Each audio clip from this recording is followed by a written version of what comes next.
Tonight's presentations, we are going to watch the videos pre-recorded by Doctors Arlene Dent and Joshua Kubit. The first one will be on climate change and infectious diseases, and the second will be the perfect storm, how air quality impacts ER patients. Please, if you have questions for either presenter, feel free to write them in the chat box. You can find the chat box by clicking on the lower part of the Zoom screen. There is chat, and then you can type a message in there, and the presenters will be on at the end of the videos to answer your questions. They will be live, answering in real time. Or if you are watching this as a pre-recorded event after the symposium and you have a question, please email me, Anna Safranek, Program Director for Ohio Clinicians for Climate Action at occa@theoec.org, and I can forward your questions on to the presenters. So without further ado, let me share my screen.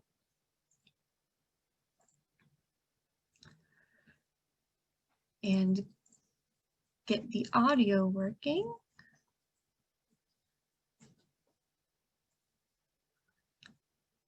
And we will get into our first video. Hello, everyone. My name is Kate Dobbs, and along with Arlene Dent, we'll be talking about climate change and infectious diseases. Arlene and I are both pediatric infectious disease physicians at Rainbow Babies and Children's Hospital and Case Western Reserve University in Cleveland. There are several related factors that influence the transmission of infectious diseases, including social, political, and environmental factors. And climate affects disease transmission in many ways, as we'll talk about more. But it's important to note that the changes attributable to climate alone are difficult to tease out due to the influence of these other factors. And we can use malaria as an example. So climate change would certainly have an impact on the malaria vector distribution. However, global efforts by governments and ministries of health over the past 10 to 15 years to prevent and treat malaria have led to a pretty dramatic reduction in incidence and mortality. So these social and political efforts outweighed the negative effects that climate change otherwise would have had on malaria epidemiology. Climate change will bring major changes and has brought major changes to the epidemiology of several infectious diseases through changes in the microbial and vector geographic range. And I find it helpful to think about these infectious diseases in some broad categories. The first one being vector-borne diseases. So the survival and reproduction rate of insect vectors like mosquitoes and ticks depend on certain optimal climatic conditions, including temperature, precipitation, humidity, even wind and daylight duration. And climate change is likely to affect both the short-term seasonal risk and the more long-term broad geographic ranges of many vector-borne diseases. The second category are zoonoses. So changes in climate and extreme weather events may affect the distribution and emergence of animal hosts, particularly rodent populations. So for example, after heavy rainfalls, there's an increased food availability for rodents.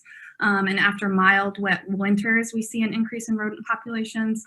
And so as an example, hantavirus and plague are two zoonoses whose epidemiology may change secondary to changes in rodent populations. Another big category are waterborne diseases. The risk for diarrheal disease related to climate change is expected to increase in many regions of the world. And the most concerning thing with this is the increased risk for cholera epidemics. And then lastly, respiratory infections.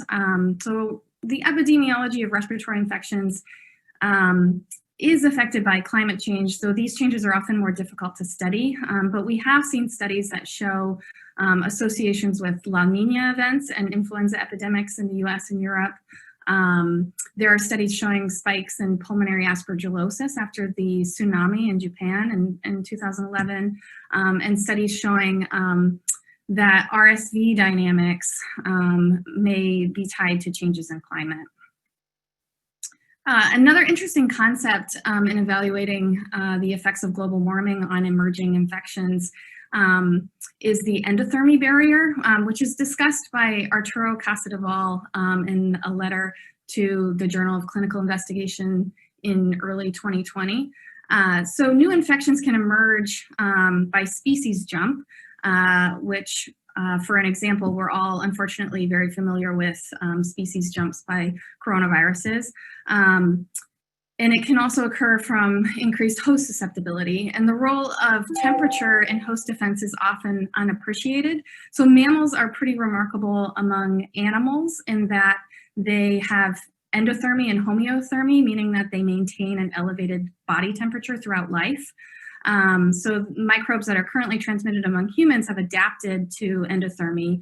However, many microbes, especially those that live in the environment in ambient cooler temperatures, this mammalian endothermy creates like an inhibition zone, a thermal inhibition zone for these microbes. And for an example, about 95% of fungal species are inhibited by human core temperatures.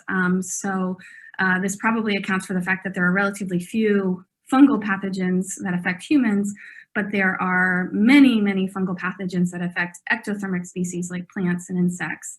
And given that microbes can adapt to higher temperatures, there's concern that global warming will select for these microbes that have a higher heat tolerance that can break down our endothermy barriers. An example for this is an emerging infection, Candida auris, which emerged several years ago, almost simultaneously on 3 different continents.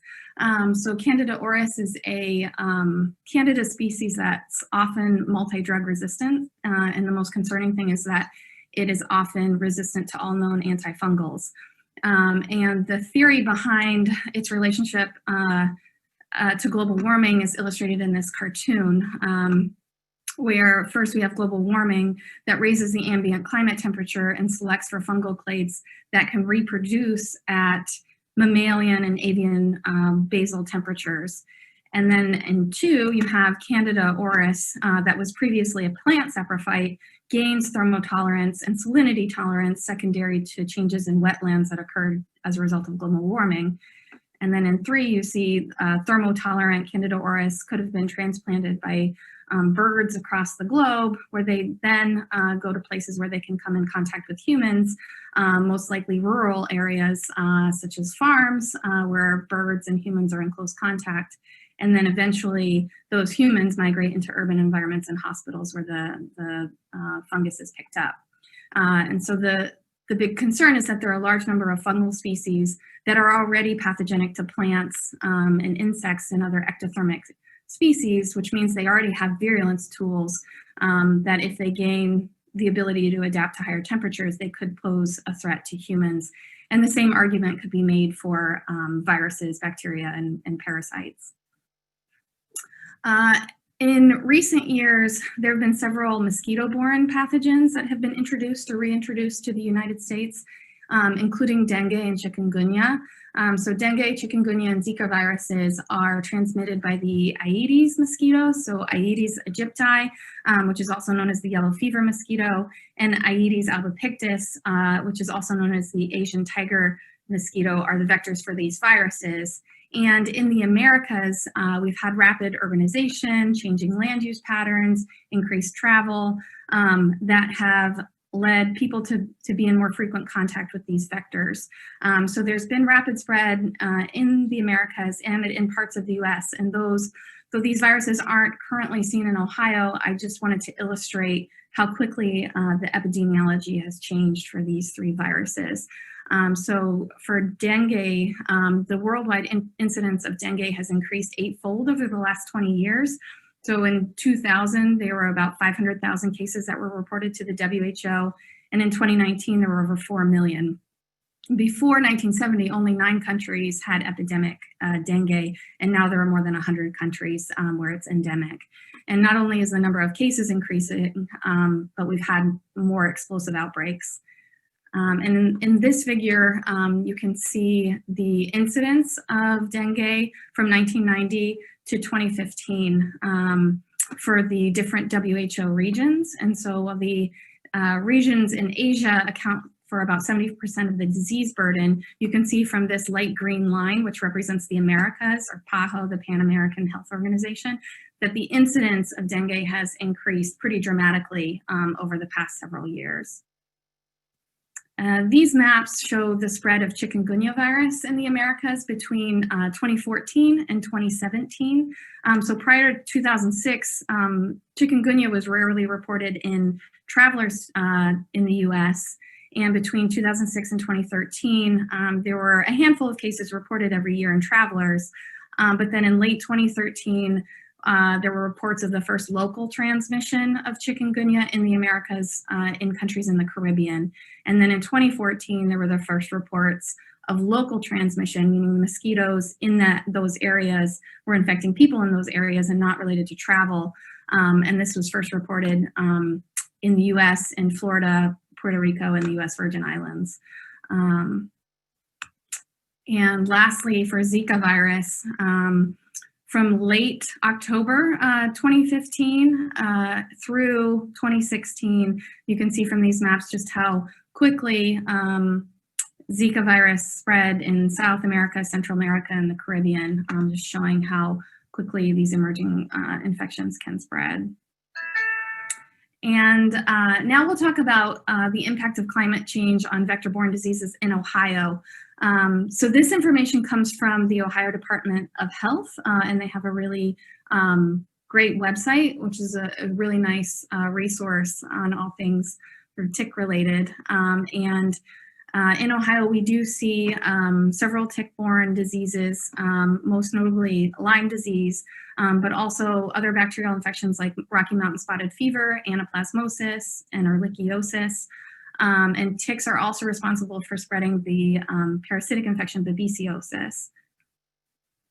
And this figure is meant to illustrate how weather and climate affect tick's life cycle and the risk to humans. So each developmental stage of the tick, so eggs, larvae, nymphs, and adults, is affected by temperature.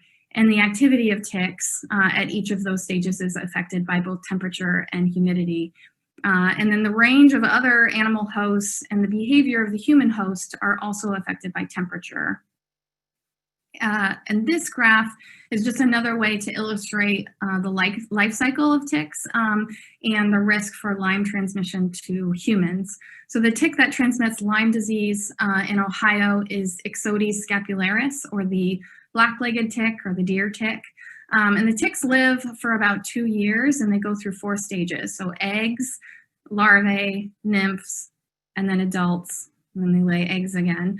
And they, in order to survive at each stage of its life cycle, the tick needs to have a blood meal. And they can feed from many different animals. So humans and other mammals, birds, reptiles, amphibians, and the potential for contracting Lyme disease depends on 3 big things. So it depends on the tick vector abundance, how many ticks are around, the prevalence of Borrelia burgdorferi infection in the tick, so that's the bacteria that causes Lyme disease, and the contact frequency between the human host and the ticks. And so the most important stage for all of these things is the nymph stage. So the nymphs are the stage that are most likely to bite humans or feed off of humans, and they feed in late spring and throughout the summer. And this is the time when humans are most likely to be in contact with the ticks. The prevalence of infection depends a lot on the structure of the host community, so all the other animals that the ticks are going to be feeding off of, particularly the larva stage. So if the larvae are feeding off of animals more like the white-footed mouse, which is more likely to contain the bacteria, they'll be more likely to be infected at the nymph stage when they've been feeding off of humans, as opposed to if the larvae are feeding off of lizards or other animals that are less likely to be infected. So to varying degrees, climate will affect all 3 of these things, right? So the vector abundance, the prevalence of infection in the ticks, and the frequency of contact between the ticks and humans. And there are a lot of other factors that go into this as well. So we have to think about this in the environmental and institutional context. So if ecosystems are changing for other reasons, or if there are vector control efforts and public health efforts that are being implemented, and also the social and behavioral context, so all the social determinants of health and outdoor activities of humans. And to accurately project the changes in Lyme disease attributable to the changes in climate, we just need a lot of long-term data to be collected. But what we know now, and what we have seen over the past several years, is that Lyme disease incidence in the US has increased. It's nearly doubled from 1990 to 2014, as you can see from this graph, where it went from about 4 cases per 100,000 to about 8 cases per 100,000. And these maps are just another way to illustrate the increase in Lyme disease in the eastern US from 1996 to 2018, where you can see there's been a pretty big spread, especially in Pennsylvania and in areas in Ohio. So what this map shows here on the left is the Lyme incidence in Ohio in 2020. So the green dots represent incident cases in Ohio counties in 2020. And the graded orange background represents the sort of background incidence from 2010 to 2019. So you can see a lot of cases are in these dark orange areas in east central Ohio, but you can also see that there are several cases being reported so far in counties that had lower incidence in previous years. So like Cuyahoga County has several cases reported already, even though in the past several years we've had pretty low incidence. And the graph on the right shows the age distribution of Lyme cases reported to Ohio. And you can see that most cases were reported, or the highest number of cases were reported in school-age children and young adolescents, but there's a fairly even distribution over most ages. And this table on the left has the Ohio Lyme case statistics, and what I wanted to point out were the number of human cases in Ohio in 2009. You can see there were 58 cases reported, and in 2018 there were 293 cases reported. So there's been a really dramatic increase in the state over the past several years. And the figure on the right shows the number of cases by week of onset. And so most cases occur in during the summer with onset during the late spring, early summer. And it's expected that with climate change that the seasonal onset will be earlier and that the season will be longer. And now I will turn it over to Arlene to talk about Rocky Mountain Spotted Fever. Thank you, Kate.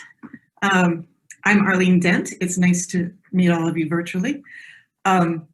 We wanted to keep the rest of the talk very Ohio focused. So we're going to talk about infections that are most likely increasing because of climate change here in Ohio. So I wanted to talk next about a tick-borne disease, Rocky Mountain Spotted Fever.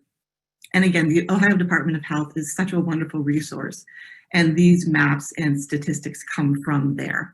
You can see on the left-hand side how the darker communities had a higher incidence of Rocky Mountain Spotted Fever in the last 10 years. And as of the beginning of September, we've had 18 cases, which are in green. And of course, our season isn't over yet. It's still tick season at this point in time. And this disease, it is a little difficult to diagnose sometimes because the initial symptoms are really common to a lot of different diseases, be it fever, headache, nausea, myalgias. Those are common. Rocky Mountain Spotted Fever is associated with a rash in most cases, but not all. Unfortunately, this rash doesn't develop for several days, which can make the diagnosis difficult. And you can develop very serious disease. And because it's a vasculitis, you can have severe consequences like necrosis of fingers and toes, which then need to be amputated. You can have hearing loss, paralysis, and permanent mental disabilities from this disease. So on the left are the number of cases of Rocky Mountain Spotted Fever here in Ohio over time. And you can see that there were 18 cases in 2009, and now we're up to 38 cases a couple of years ago. And the number seems to be just increasing in general. All ages are affected by this disease. There's no one real target. And again, ticks don't target a specific age. They'll happily take a blood meal from anybody. I want to switch gears and talk about babesiosis a little bit because we don't talk about it here much in Ohio, and it's going to develop into a problem here as well. It is a parasite. It is not a bacteria, and it invades the red blood cell. So it's an intraerythrocytic parasite.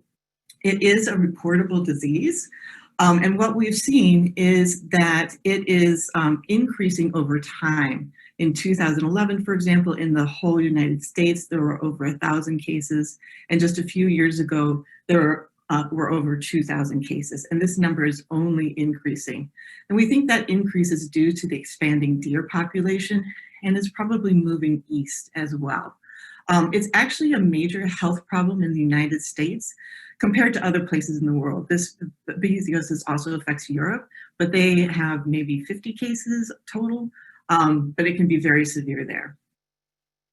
So the life cycle is very much the same as Lyme disease, and Kate went over that very nicely. If a nymph takes a blood meal from a human being, it injects sporozoites, which enter red blood cells and develop asexually within the human host. But as they develop asexually, once they mature, they burst out of the red blood cell and go on to affect another red blood cell. So like many of these diseases we're talking about, the initial symptoms can be very mild or even asymptomatic. So if a person donates blood and they happen to have babesiosis, this parasite can be transferred into another human being via blood transfusion. And of course, you don't need a blood transfusion unless you're quite sick or very injured. So it can be very problematic, and I'll go into that next.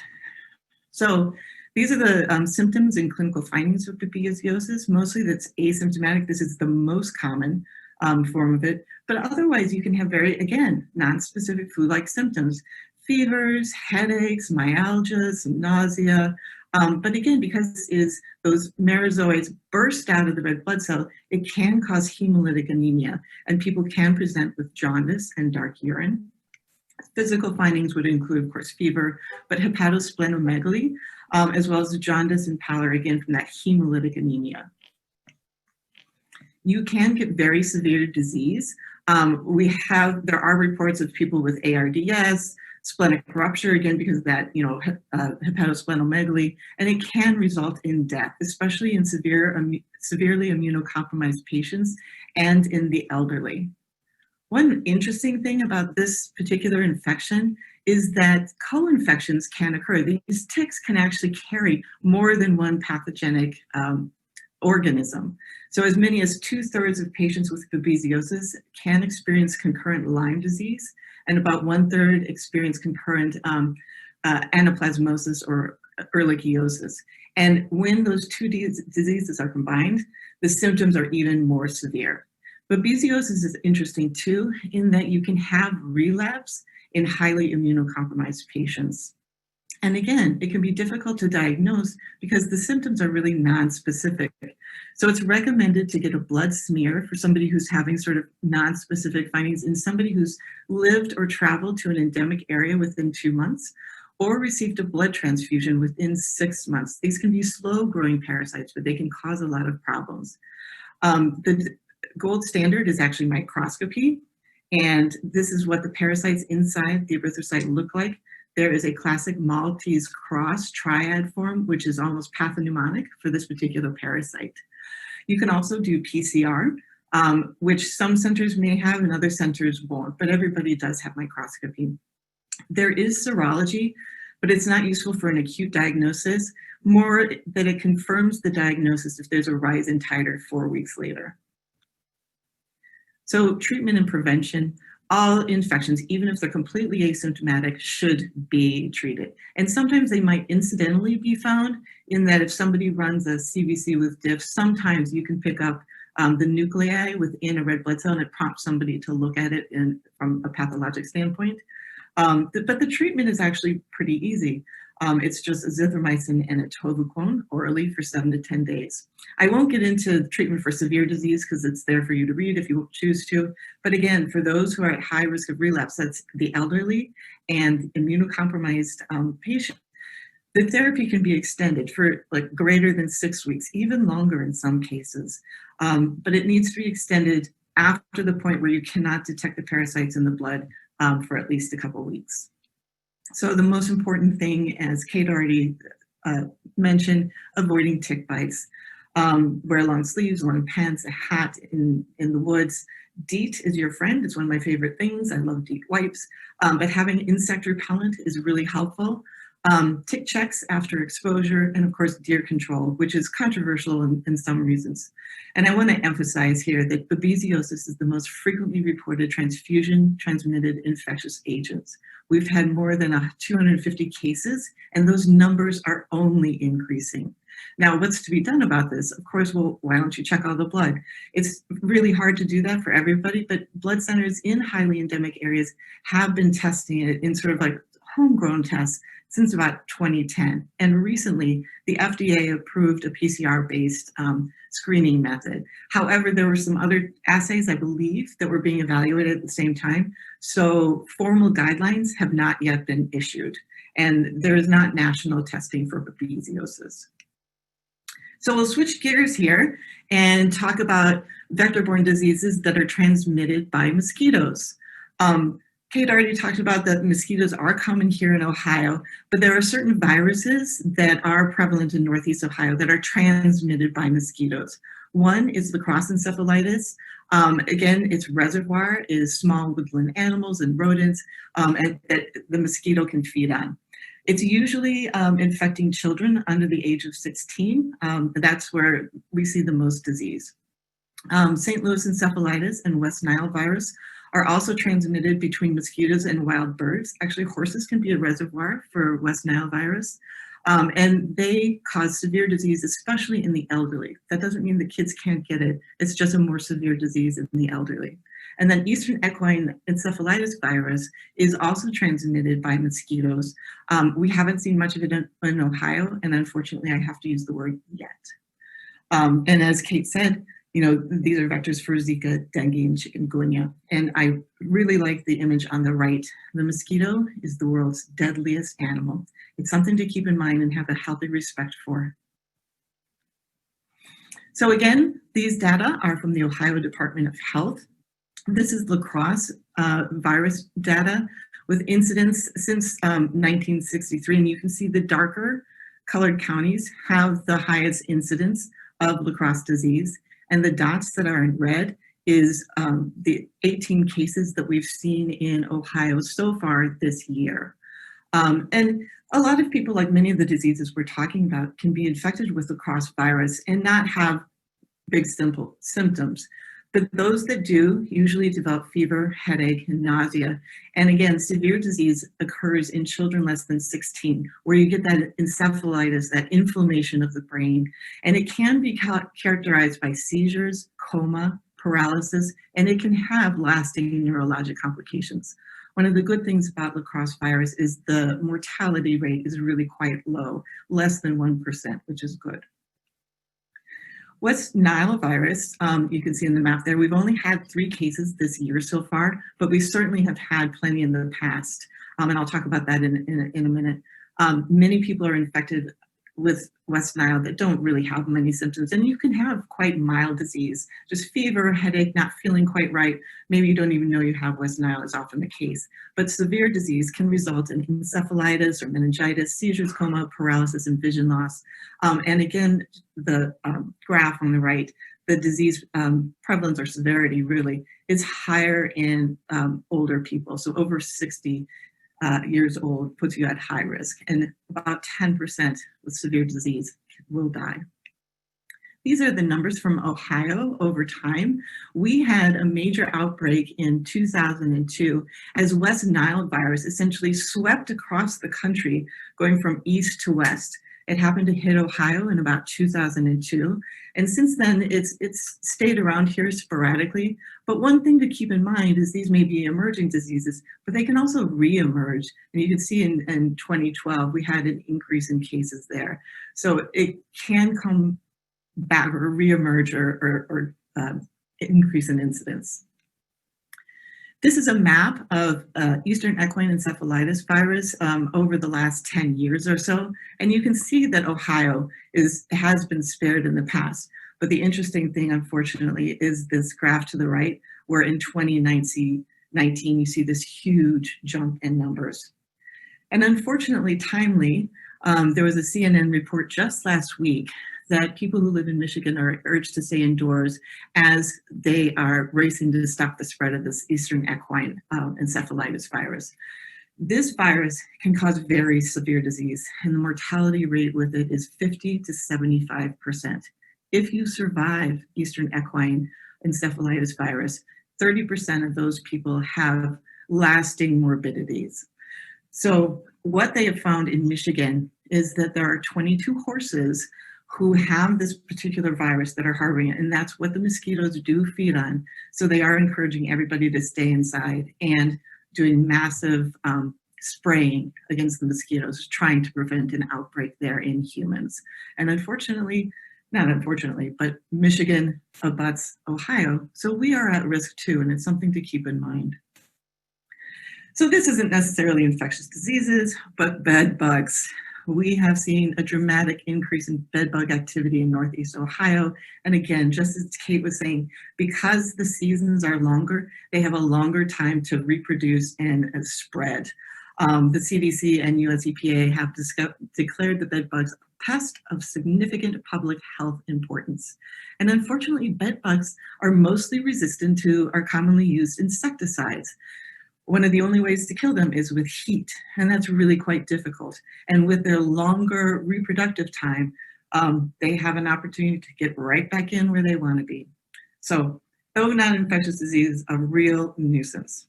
So with that, we will say thank you, and I believe we will both be part of Q&As in the near future. Thank you. Wow, that gives you a lot to think about, all the vector-borne diseases that can make their way to Ohio. Up next, we have The Perfect Storm, Effects of Climate Change and Air Pollution on the ED Patient by Dr. Josh Kubit. Greetings, everybody. Thanks for tuning in to the symposium today. My name is Joshua Kubit. I'm an emergency physician in Cleveland, Ohio, and it's my honor to present one of my favorite subjects to you today. It's a huge topic. It can be very daunting at times and depressing at others. And it's a serious issue that we'll be talking about forever in the forefront of medicine, politics, and current events for our lives and the lives of generations to come. Sadly, it is still ignored by our leaders in this country. As medical professionals interested in this subject, I call on you to take action, not only in your private lives, but as leaders in this area, spreading the word on the impacts of climate change on the health and well-being of ourselves, our families and friends, our coworkers, and our patients. My plan is to talk about the root cause of human-induced climate change and to discuss the 6 criteria air pollutants that come as a result of human activity. I will be reviewing commonly seen respiratory complaints that come into the ED, things we see every day as ER doctors, sometimes associated with great morbidity and mortality for our patients. Lastly, I will present information regarding how human-induced climate change that is worsening the air we breathe is being seen in the emergency department in the forms of worsening respiratory complaints and ailments.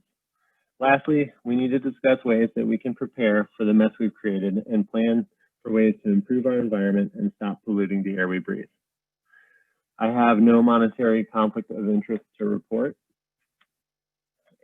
but I do say that I believe in science. I believe that the Earth is warming at a drastic rate. I believe that this is almost entirely caused by human activity, and climate scientists agree. We are currently pushing our climate past a level that will cause drastic and sustained damage that will lead to a permanent change in the way that we live on this planet. From what we know, the report from the American Association for the Advancement of Science, the world's largest non-governmental science membership organization and the executive producer of Science Magazine, quote, "The sooner we act, the lower the risk and cost, and there is much we can do." Let's set the stage for this discussion. We have forest fires and storms raging that are out of control and unmitigated human climate change that we are discussing this week. Let's add to that a pandemic, as you all know, and the reason for which we are online today, and introduce Pandemic Paul, a 45-year-old male with high blood pressure and asthma. Paul went to a fall cookout 8 days ago. While he was there, came in contact with someone who was COVID positive. He got a call the other day that that person was sick, so he went to go get tested. His complaints of fever, shortness of breath, and chest pain made him concerned that he too was getting coronavirus. He was getting called by the hospital every day to check on his symptoms, but today he stated that he was coming in for worsening symptoms to the emergency department.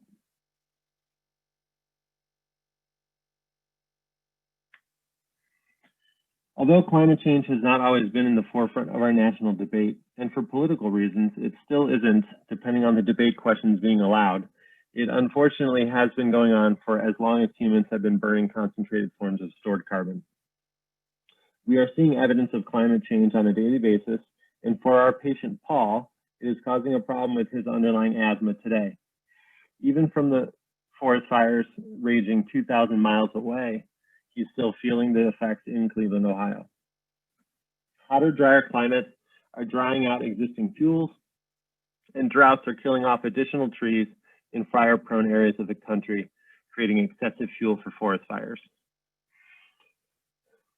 Studies have been done estimating that human-caused climate change contributes to an additional 4 million hectares of forest fire area, doubling the amount of forest fire area expected to burn compared to historical amounts in the absence of climate change. Even though we can now feel the difference in our climate, climate change is not new. More than 60 years ago, oceanographer Roger Revelle and chemist Hans Suess published their landmark article, Carbon Dioxide Exchange Between Atmosphere and the Ocean and the Questions of an Increase in Atmospheric CO2 during the past decade. They determined that carbon dioxide that was released by the burning of fossil fuels did not get absorbed into the ocean, which was the predominant belief at the time, thus proving that carbon dioxide would accumulate in the atmosphere.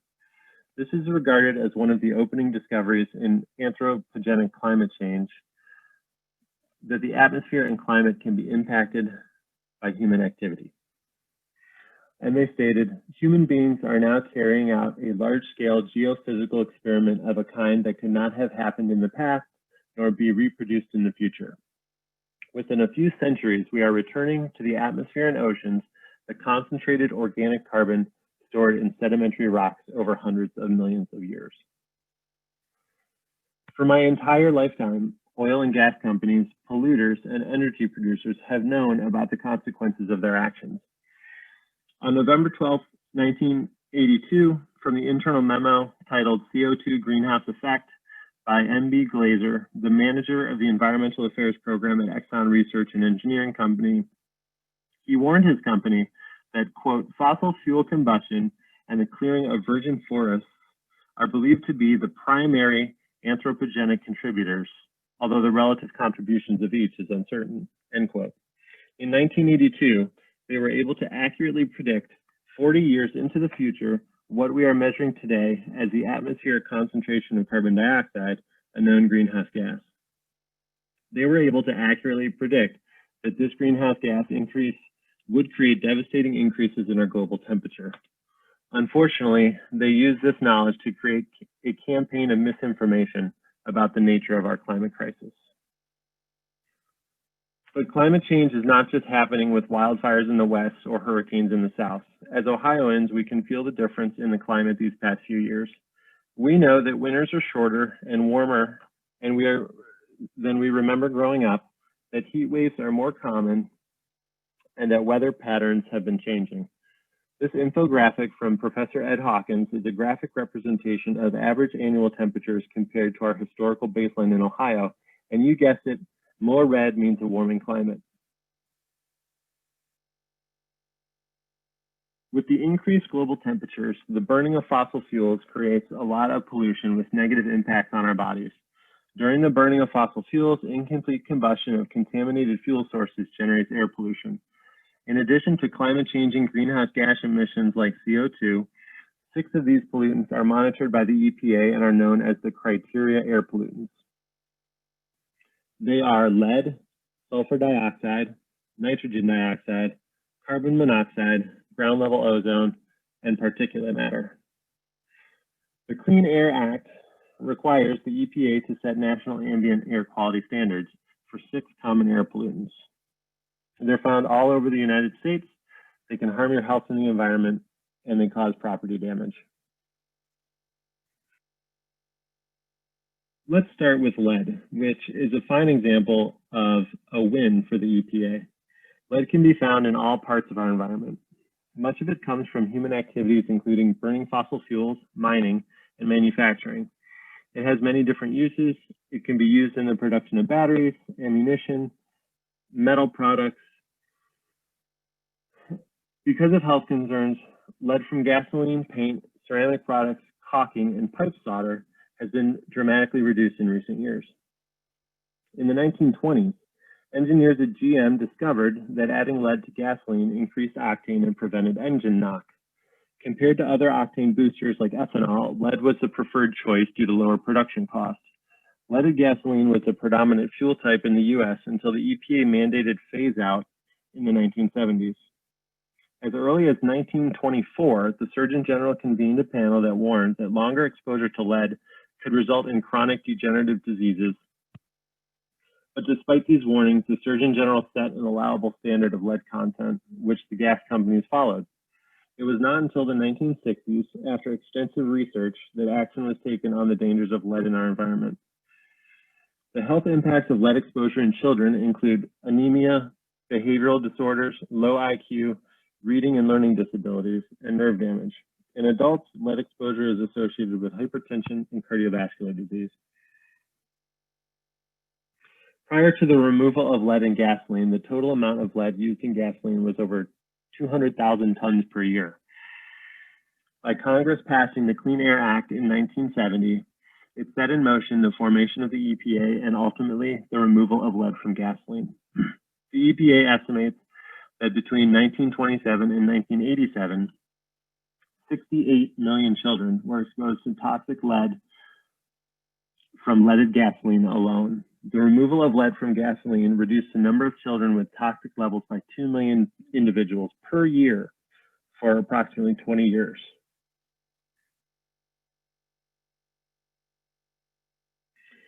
Moving on to carbon monoxide, which is a colorless and odorless gas that is harmful when inhaled in large amounts. It is produced when something is burned, such as the burning of fuels in cars, trucks, and other vehicles. Multiple appliances in our living environment also release carbon monoxide, such as gas, water heaters, furnaces, space heaters, and stoves. Appliances that are considered essential, even though there are safer, more efficient electric alternatives that do not create poisonous gases in our homes. Breathing the air at high concentrations of CO2 reduces the amount of oxygen that can be transported to the blood. And this is critical for organs like the heart and brain. Carbon monoxide poisoning can cause dizziness, confusion, unconsciousness, and death. And very high levels of CO2 are not likely to occur outdoors. However, deaths from CO2 poisoning are still well documented, even outdoors. In outdoor areas with low air movement and high concentrations of carbon monoxide, deaths have been known to occur. Sulfur dioxide is a natural component of crude oil that is present in gasoline and diesel unless removed.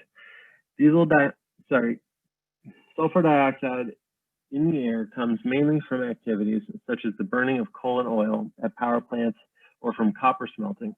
In nature, sulfur dioxide can be released to the air from volcanic eruptions. Short-term exposure to sulfur dioxide can harm the human respiratory system and make breathing more difficult. People with asthma, particularly children, are sensitive to these effects. Here is another example of how government regulation affects positive change on the air that we breathe. The EPA's Tier 2 gasoline sulfur program, finalized in 2000, reduced the sulfur content of gasoline by up to 90%. The program grew out of a Clean Air Act requirement that the EPA consider the need, feasibility, and cost effectiveness of stronger tailpipe emission standards. Requirements for use of low sulfur gasoline enable car, pickups, SUVs, and vans in 2004 to change their standards, creating up to 77 to 95% cleaner emissions regarding sulfur. The next tier of this program lowers the sulfur content to a maximum of 10 parts per million, beginning in 2017. This standard will reduce the tailpipe and evaporative emissions from passenger cars, trucks, medium and heavy-duty vehicles. The standard will enable more stringent standards and will create more stringent controls, thus reducing sulfur emissions in the United States.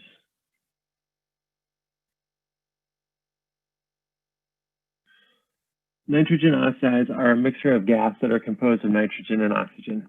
Two of the most significant nitrogen oxides are nitric oxide and nitrogen dioxide. Nitrogen oxides are released to the air from the exhaust of motor vehicles as well, but also from the burning of coal, oil, and natural gas in manufacturing processes such as welding. Air with high levels of nitrogen oxides can aggravate respiratory diseases like asthma, causing cough, wheezing, and shortness of breath, and increase hospital admissions and visits to the emergency department. Long-term exposure can increase susceptibility to infections as well as cause change in the lungs consistent with emphysema. Nitrogen dioxide and other nitrogen oxides interact with water, oxygen, and other chemicals in the atmosphere to form acid rain. Nitrogen oxides also react with other pollution in the air to form ozone and particulate matter. Both of these also harmful when inhaled due to the deleterious effects on the respiratory system. Some ozone, such as that found in the stratosphere, absorb UV radiation and is good for us, but the ground level ozone that is a result of nitrogen oxides and volatile organic compounds mixing in sunlight is very bad. This is made when pollutants emitted by cars, power plants, industrial boilers, refineries, chemical plants, and other sources chemically react to make smog. Ozone in the air we breathe can harm our health. People most at risk from breathing air contaminated with ozone include people with asthma, children, older adults, and people who are active outdoors. Breathing ozone can trigger a variety of health problems, including chest pain, coughing, throat irritation, and airway inflammation. It can reduce lung function and harm lung tissue, worsen bronchitis, cause emphysema and asthma, and lead to increased medical care and costs. And lastly, particulate pollution, or particulate matter, consists of particles that are in the air, including dust, dirt, soot, and smoke. Some of these particles are big enough to see, while others are microscopic. Particle pollution can come from primary and secondary sources. A primary source, such as a wildfire that we've discussed, and secondary sources, such as coal fire, power plants, oil and gas, and motor vehicle factories and construction sites. Particle pollution includes coarse particles that are between 2.5 and 10 micrometers called PM10, fine particles that are between 0.1 and 2.5 micrometers called PM2.5, and ultrafine particles that are smaller than 0.1 micrometers. Fine particles can irritate your eyes, nose, and throat, but usually do not reach your lungs. These are particles bigger than PM10. PM10 and PM2.5 can get down into your lung tissue. They're small enough to actually get into the deep part of your lung and even into your bloodstream. Being exposed to any kind of particulate matter can cause increased emergency department visits and hospital stays for breathing and heart problems, worsen asthma, adverse birth outcomes, breathing problems, decreased lung growth in children, lung cancer, and early death. People who are at the highest risk of being bothered by particle matter include people with heart and lung disease, older adults with underlying heart issues like high blood pressure and coronary artery disease. And when particle levels are high, older adults are more likely than young adults to go to the hospital and die because the exposure of particle matter has made their heart or lung disease worse.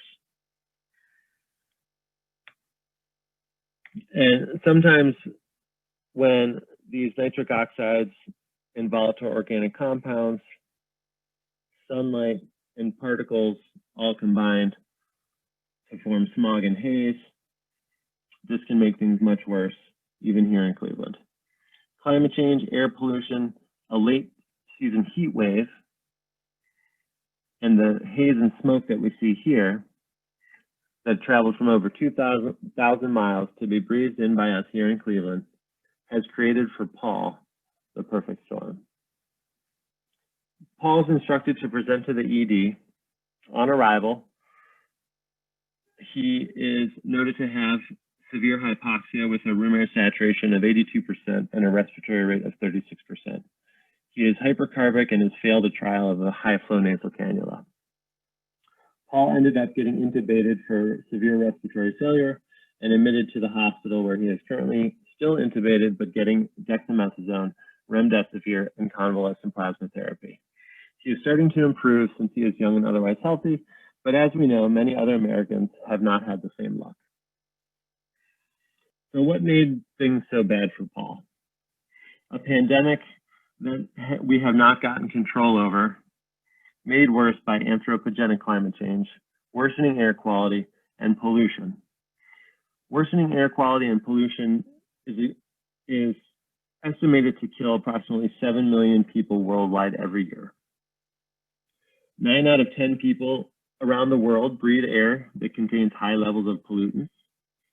And Paul had asthma, which is the most chronic respiratory disease worldwide, and affects approximately 360 million people annually and 15 million people in the United States. The total cost of the US per year for asthma, including medical care, absenteeism, and mortality, is almost $82 billion a year. Warming climates causing all sorts of change that we have not seen before have created a worse environment for people like Paul. One simple example that we've studied so far is ragweed. It's the primary allergen trigger for fall hay fever.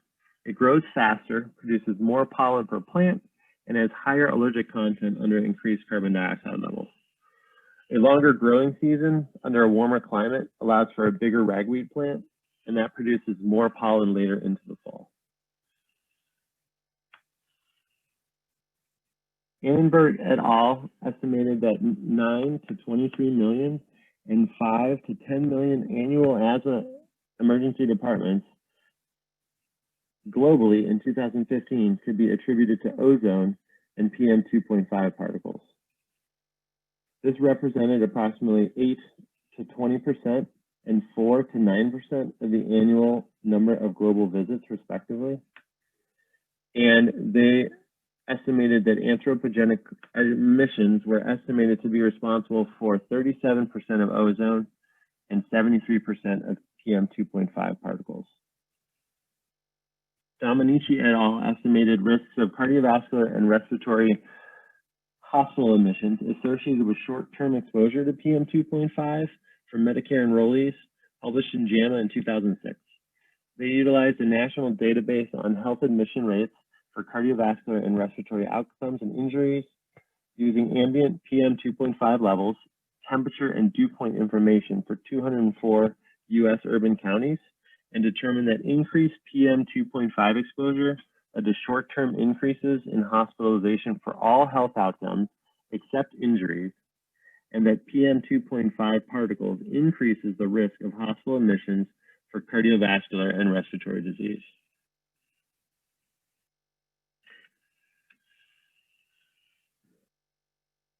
Wang et al. Assessed a longitudinal association of ambient ozone, fine particulate matter, oxides of nitrogen, and black carbon, utilizing communitopography of the lungs over a cohort study utilizing the multi-ethnic study of atherosclerosis that was conducted in 6 metropolitan regions in the United States, including upwards of 7,000 adults between 2000 and 2018. They looked at the prevalence of emphysema found on CAT scan and found that the incidence of emphysema identified on CT scan was associated with exposure to PM2.5, ozone, and nitric oxide, and that ozone exposure over the course of the study was identified to be equivalent to 29 pack years of smoking for every 10 years of exposure to ground level ozone conducted in these areas.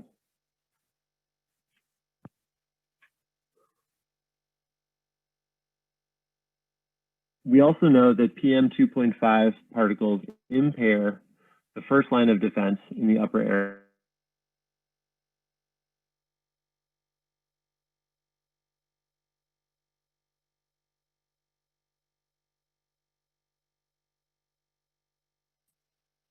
Wu et al. At the Department of Biostatistics at the Harvard T-Chan School of Public Health determined by utilizing a nationwide cross-sectional study utilizing county-level data looking at COVID-19 deaths for more than 3,000 counties, found that an increase of only 1 microgram per cubic meter of PM2.5 pollutants was associated with an 8% increase in the COVID-19 death rate. Frontera et al. Postulated a double hit hypothesis this year, looking at PM2.5 that penetrates deep into the lungs and may even facilitate virus infection through the lung renin-angiotensin system. It is known that chronic exposure to PM2.5 in mice causes upregulation of pulmonary ACE expression, which may be protective against air pollution. The spike protein of coronavirus facilitates viral entry into target cells by engaging ACE2 receptors. And we know that infection triggers a downregulation of ACE2 expression in lungs and in cell culture, causing a more severe acute lung injury seen in studies so far. Frontera postulates that patients chronically exposed to high levels of PM2.5 overexpress ACE2 receptors, facilitating viral penetration, resulting in depletion of ACE2 that leads to more severe forms of COVID-19. Long-term, low to moderate level air pollution exposure, including nitrogen oxide, is associated with a greater risk of developing Ards. It is known that environmental concentrations of nitrogen oxide increase susceptibility to pneumonia. And so they argued a putative role for nitrogen dioxide, worsening pulmonary damage in patients with COVID-19. Thus, suggesting a double hit hypothesis regarding PM2.5, nitrogen dioxide, and COVID-19. 2020 has been challenging for everyone. And although we are facing multiple daunting challenges ahead, let's first reaffirm our commitment to getting control of this virus as we go into the respiratory season. Thank you for tuning in remotely for this talk. Remember to wash your hands, keep your distance, wear a mask every time, and be excellent to each other. Change needs to happen at all levels, so make a plan to vote, but know that change can also occur at the personal level, local level, and city and state levels too. In thinking about climate change, I like to remember that a journey of 1,000 miles begins with a single step, and that there are many ways of going forward, but only one way of standing still. One thing that I've done this year is go to the Apples to Apples website at energychoice.ohio.gov, which is a website where you can shop for competitive rates for your electricity. I would advocate for all of you and everyone you know to consider switching to a renewable resource for your electricity generation. Markets have the power to change, but as consumers, we need to be educated about our options. Many people can't afford solar panels, or they don't have a home that's conducive to solar. So log on, shop around, and commit to a 100% renewable electric provider. Many states have similar marketplaces where you can set this up that allows you to influence the energy mix in your area. At our organizational level, we also can look at organizations, businesses, nonprofits, and companies to affect change. For example, the Cleveland Clinic has incentives to drive change with their Cleveland Clinic parking program. Vehicles with a leadership in energy and environmental design or LEED score get parking discounts, and the Cleveland Clinic is offering incentives for the purchase of new and used SmartWay Elite qualifying vehicles. Rebates are limited and they renew at the beginning of the year. So come 2021, take advantage of these incentives when you go to make a purchase on a new hybrid or electric vehicle. And as we can see here, what we're doing today in the COVID era, encourage the continued use of telecommuting and telemedicine as an alternative to commuting. It's something that we know works, and we will have to adopt similar techniques and tactics moving forward to battle climate change and reduce our reliance on fossil fuels. No more business as usual.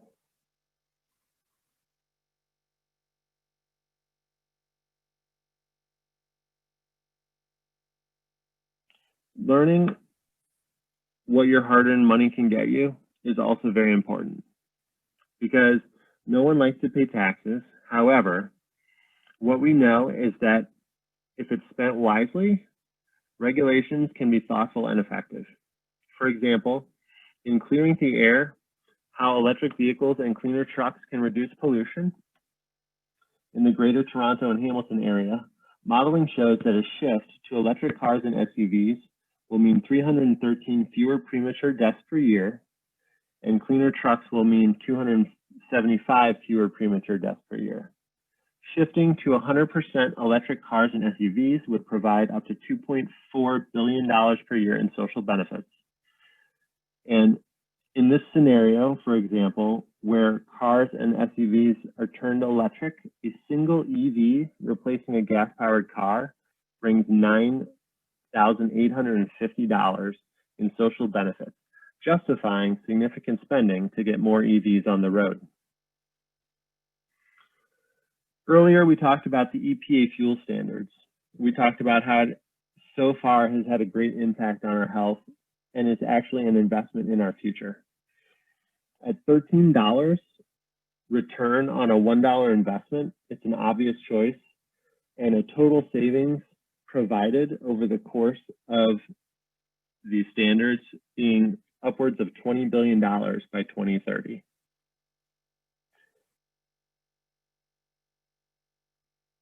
Lastly, I would advocate for all of you to continue to educate yourselves, seek out opportunities for advocacy, and please, as you move forward through this conference, think about how you can use this information to be the change you wish to see in the world.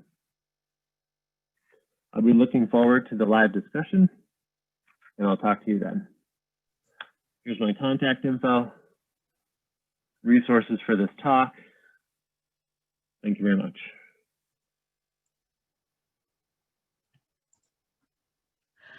Awesome. Thank you so much, Dr. Kubit. So as I mentioned, if you have questions, please put them in the chat box and we will get them answered. We have both Dr. Kubit and Dr. Arlene Dent on joining us this evening. If you would like to, please complete the survey. It will be in the chat box. I'll put the link in the chat box. The survey is going to be used to provide feedback for both the speakers and the symposium hosts. Nurses, if you would like CNEs, you must complete the survey. Once you submit the survey, a link will populate and take you to the printable CNE credit certificate. So I will be popping that into the chat box.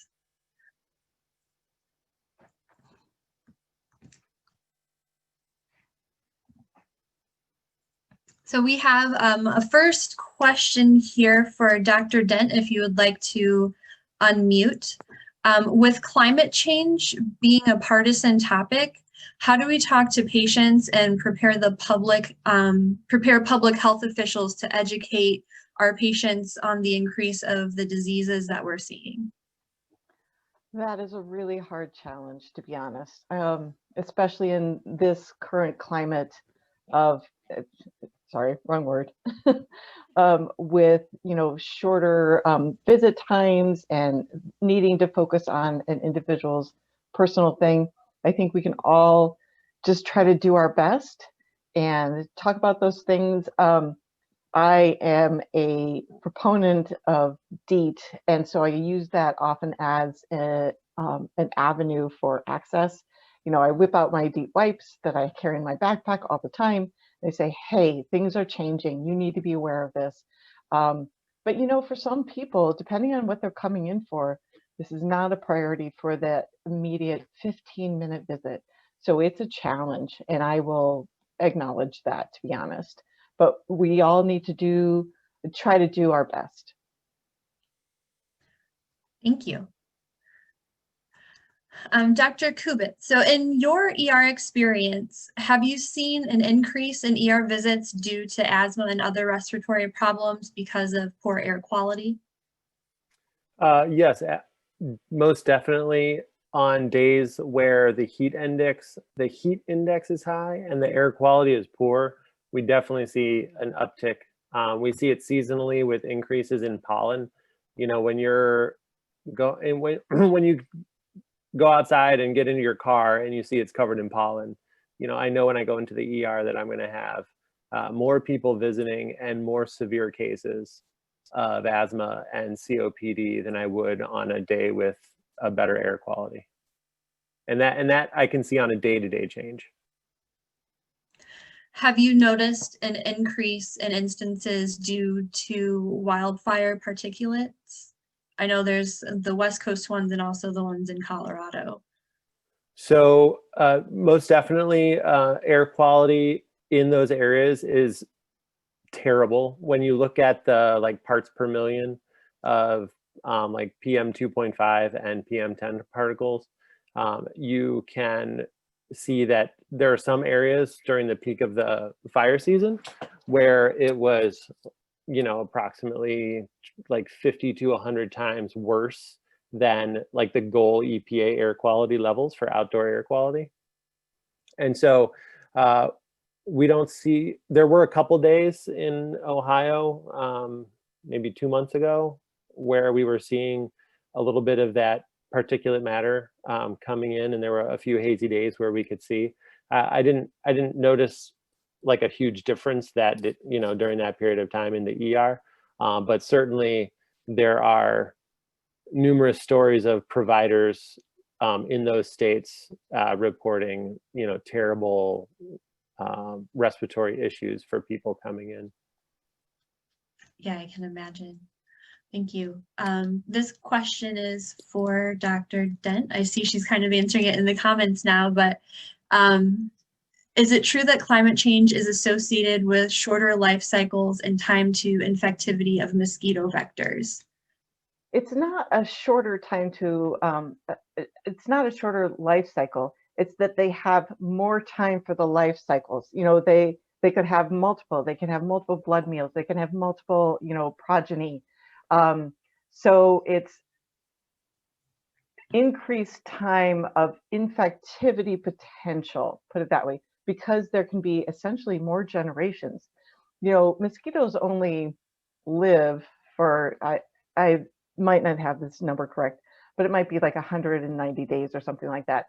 But if your season of reproduction is increased, that means an extra generation, and that's more infection.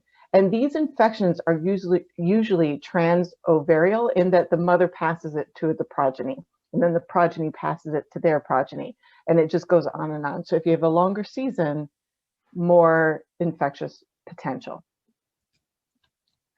Thank you. This question is for Dr. Kubit. So How do we battle COVID-19 fatigue as we move into the winter weather? That's a tricky question. I think paying attention to the direction that the pandemic is going, and right now it's not going in the right direction, and using that to kind of reaffirm your commitment to maintaining, your mask wearing and social distancing. I mean, we all know what we have to do.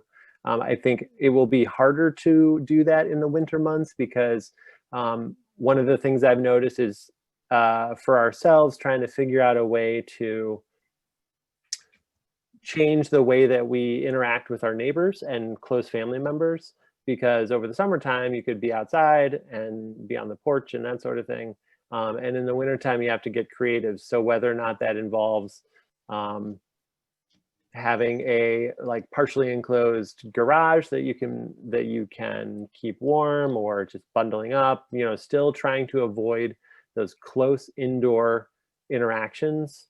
We are hearing report after report of family members hosting small gatherings and people being indoors and around each other, not wearing masks, and then everyone is, sick from that very benign dinner or that very benign meeting with people from multiple households.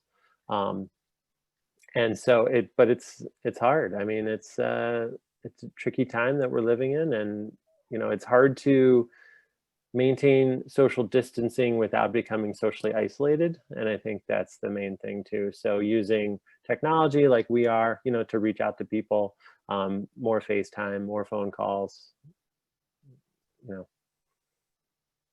I've even heard some companies are sending dinners to their employees so they can have dinner together virtually, so they're all eating the same thing and can be together, but it's safer.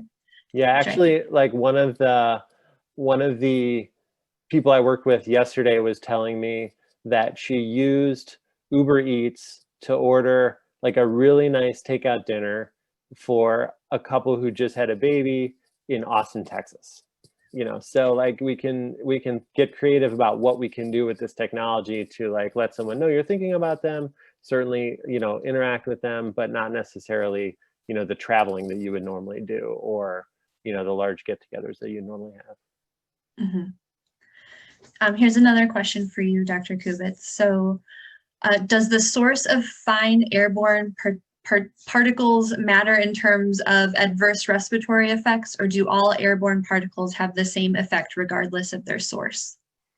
So the particulate matter that you see, they look at mostly at size. So larger particles, which are considered the PM10 particles, which would be anything between 2.5 to 10 microns, is trapped in the upper airway. So that's typically going to be things that will cause upper airway irritation, nasal congestion, trigger allergies, sore throat, things like that. And then the PM 2.5 particles, which are really 2.5 microns and smaller, because they're so small, they get all the way down into the deep lung tissues.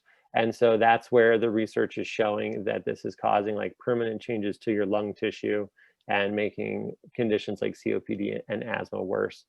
So it does depend on the size. The size depends on where it came from. So combustion of, wood, forest fires, these are the larger soot and smoke particles that you see, pollen, dust, things like that. But then the fine particulates, the PM 2.5s, these are things that, are products of combustion from a tailpipe or from a natural gas power plant, things that you don't typically associate with particulate matter.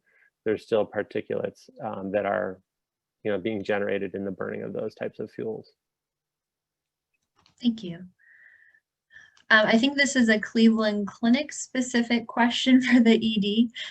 Is there any move to add climate factors into the coding for our ED visits?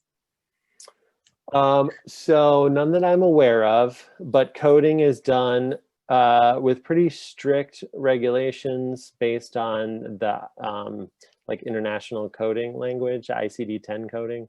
And so that's something that would have to happen at I think a higher level, because that's what regulates the ability to document and code for things with Centers for Medicare and Medicaid and multiple, insurance companies and other things like that. Thank you. This question's for Dr. Dent. Can you comment on the changes and patterns of infectious disease on a global scale, especially as it relates to climate justice and equity? That is a really big question. So from a global standpoint, climate change certainly has affected things. I study malaria, and so that's what I know the most about, in that the range of mosquito transmission is increasing because of climate change. So people who used to live at higher altitudes would be spared from malaria, for example. But with climate change, those mosquitoes are now moving up, and so malaria is spreading. So that's an example of how climate change has affected some global diseases. That being said, there are lots of other very nuanced aspects of this. For example, in Brazil, burning of the Amazon forest, and I don't mean this just in Brazil, I mean this in other areas as well. That changes the ecology and, malaria and the mosquitoes, and I'm more intimately familiar with that, but it is having a negative effect on our ability to control, for example, malaria. And again, that's just what I'm most in the weeds with, put it that way. But again, diarrheal diseases are increasing, respiratory diseases are increasing, but also it's multifactorial. Pollution, as we've just heard, is a really important factor. And with more wildfires and with more burning of land, this all changes things. But I hope that's sufficient. It might not be. If you have a follow-up question, I believe Aparna asked that. Please write it in the comments, Aparna. Here's another one. Dr. Kubit, maybe you want to answer this one, or feel free to jump in, Arlene. It's kind of general. Can we use this information talked about today to force government awareness and change the real factors that continue to create these challenges? I think it depends on which government you're talking to. There are a lot of governments that are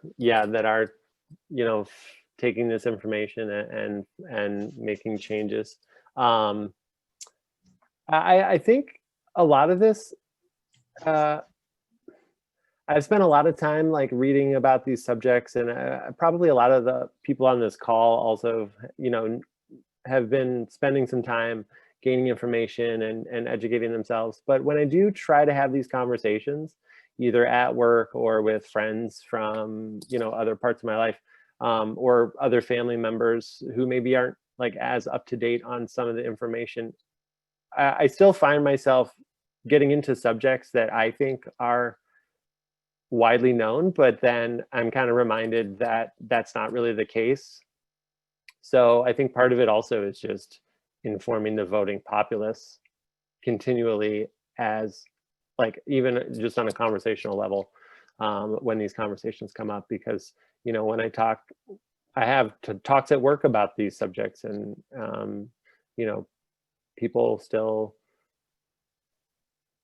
are questioning kind of where I'm coming from. So just keeping that in mind. Yeah. I think language is actually really important, and it's something as physicians and scientists that we need to promote. You don't believe in climate change. Believe can be with religion or whatever you want it to be, blah, blah, blah. But we, hypothesize, we think. And I think that language can be very important, and the media can wrap that all into a tornado and hurricane when the words belief and faith come Views. into, views come That into. was, We need to be, as advocates, using good language, thinking, hypothesizing. These are the important words that, belie science. And that's what we have to advocate for. And I think anyone who's still on this call after an hour, has to, think with those kinds of intentions. And I think sometimes our words are really important to convey those messages that can only help things. And that's really hard, to be perfectly honest. It's not in our lexicon necessarily every day. Yeah, also joining groups, so OCCA, we are starting an advocacy subcommittee. So if you are interested in becoming part of that, if you're a clinician and would like to join and create our advocacy plan for the coming year, please email me. I know I said my email at the beginning, and you can also use Whova to reach out to me as well.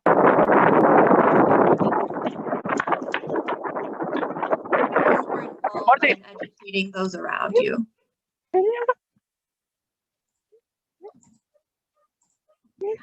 Are there any other questions? Thank you, everybody, for attending. yeah, This was thank you a so really much. nice experience.